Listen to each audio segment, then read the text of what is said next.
Hi, this is gluten-free Jossie, and today I am baking some Easter treats.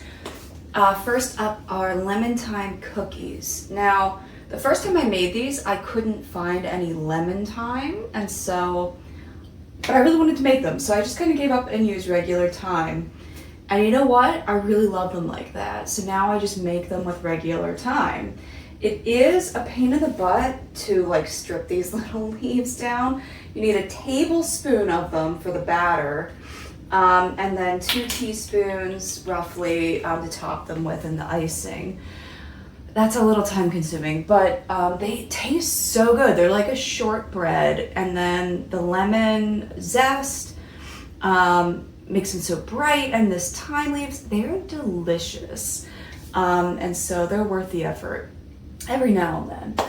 I have my dairy-free butter softened already and an egg at room temp. And so I'm gonna get mixing these up, stripping some thyme leaves. It's 12:30, my lemon thyme dough is still chilling in the fridge. I spent 2 hours running around town looking for some gluten-free bread from a dedicated bakery. Okay, I ran a few other errands as well, but I ended up going with Amaranth. I got their Black Russian Marble, which I love.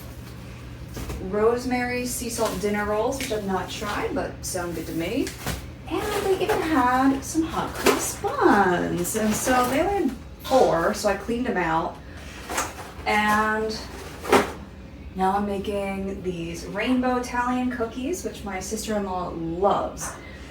Funny story about these, I would make these a lot for her while she was pregnant, and I was at the time living in a really tiny apartment with my mom.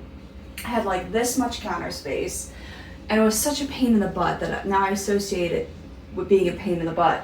But having a bigger kitchen, and I didn't have a mixer at the time, having a mixer now, less of a pain in the butt now. That certainly helps. So I'm at the stage, I've got the dough, and I've got my egg whites. I'm gonna fold them into the dough and then separate them into 3 so that you can color each layer. And then they get baked. It's one thing that's tricky with the Italian cookies is spreading them out on the pan. I have a little spatula I'm going to use to try to spread them out as wide as possible, so that they're, it's quite flat and thin layers to this cake, kind of like a cookie cake almost. And yeah, I'm going to go from there. All right. It's a little before 2:30. I finished the rainbow cookie cake. You can see how, well, once it's cut better, you'll see the Italian flag colors. These are still cooling on my wire racks. I only have 2 wire racks, so I can't yet bake my lemon ones until these are fully done cooling. So in the meantime, I'm going to make, I think, the garlic paste for my lamb. And then I'll get started baking my other cookies. Okay, so the Easter blossom cookies turned out a little funny looking. I'm not gonna gloss over that. What I think happened was I did make them maybe a little too big. The recipe said it would make 30. I got about 23. Also, I used dairy-free smooches, which have a rounder top than Hershey Kisses. And so the result is a little funny. You could perhaps prevent that by making them smaller and refrigerating the dough. The recipe said you don't have to refrigerate the dough, but keep in mind that will cause a little more spread. So if you refrigerate the dough, they will perhaps stay in place a little more and look a little less odd.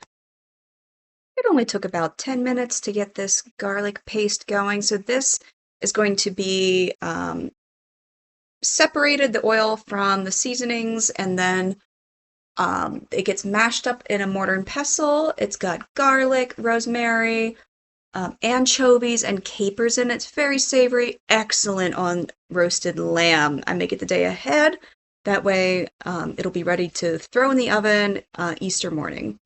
2:45, and I'm ready to start the lemon thyme cookies. By 4 o'clock, these had already cooled, and I was able to glaze them with the lemon glaze with zest and thyme. And so I was really, I had these put away and done even by 4:30.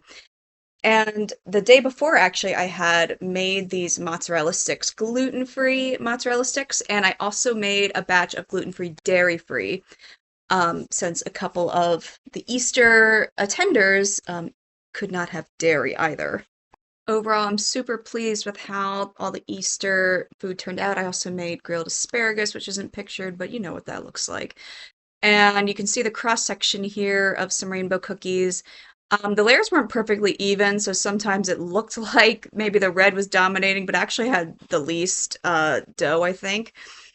And the lamb, I mean, totally amazing. This is a great lamb recipe. If you like lamb or if you want to try lamb, definitely make this.